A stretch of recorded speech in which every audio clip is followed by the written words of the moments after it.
Pasupuleti Saraswati memorial foundation trust ఆధ్వర్యంలో అన్నదానం ఉమ్మడి కడప జిల్లా కడప పట్టణం నందు శ్రీ విజయ సేవా సమితి అనాథాశ్రమంలో 50 మందికి అనాథలకు వృద్ధులకు పివి ప్రసాద్, పసుపులేటి పివి సుధాకర్, పసుపులేటి తన తండ్రి కీర్తిశేషులు పసుపులేటి బ్రహ్మ రిటైర్డ్ టీచర్ జ్ఞాపకార్థం Pasupuleti Saraswatamma memorial foundation trust ఆధ్వర్యంలో అన్నదాన కార్యక్రమాన్ని బుధవారం ఏర్పాటు చేయడం జరిగింది.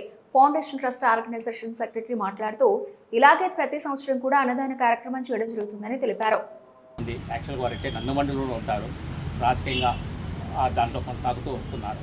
వారి నాన్నగారిది కార్యక్రమం ఉంది, మనం చెయ్యాలి, 10 మందికి అన్నం పెట్టాలి అనే ఉద్దేశంతో చెప్పడంతో ఈరోజు పివి ప్రసాద్ గారు మన దగ్గరికి వచ్చారు. వారు రాజకీయంగా కొనసాగుతూ వస్తున్నారు. వాళ్ళ నాన్నగారు పివి బ్రహ్మం గారు, వారు రిటైర్డ్ హెడ్ మాస్టర్. మనకి హెడ్ మాస్టర్ అంటే టీచర్ అంటే తెలిసిందే కదా, అదొక ప్రొఫెషను. ఎంతోమంది పిల్లలకు వాళ్ళకు విద్యాబుద్ధులు నేర్పించి ప్రేరణలు వేసి ఈరోజు శాఖోపశాఖలుగా ఎంతోమంది వాళ్ళు తీర్చిదిద్దారు. అటువంటి ప్రొఫెషన్లో ఉన్న బ్రహ్మం గారు నిజంగా ధన్యులు. వారు దేవుని దగ్గరికి వెళ్ళారు. మా నాన్న మా కోసం ఎంతో చేశాడు.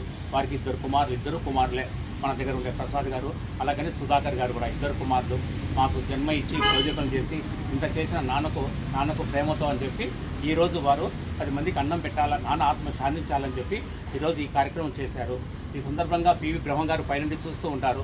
ఈరోజు కడపలో నా కుమారుడు ప్రసాదు, అలాగనే మిగతా మిత్రులు సుధాకరు, అలాగనే మిగతా మిత్ర బిందువులు అంతా కలుసుకొని అభాగ్యులకు నిరాశ్రులకు భోజనాలు పెడుతుంటారని. తండ్రి లేని లోటే ఎవరికైనా కానీ వారు భౌతికంగా లేకపోయినా కూడా వాళ్ళ గుండెల్లో ఇప్పుడు చిరంజీవిగానే ఉంటారు. వారికి వారి కుటుంబ సభ్యులకు మనోస్థైర్యము మనోరూపం కలగాలని కోరుకుంటూ మనమంతా ఒకసారి పివి బ్రహ్మం గారి ఆత్మకు శాంతి కలగాలని 1 నిమిషం మౌనం పాటిద్దాం.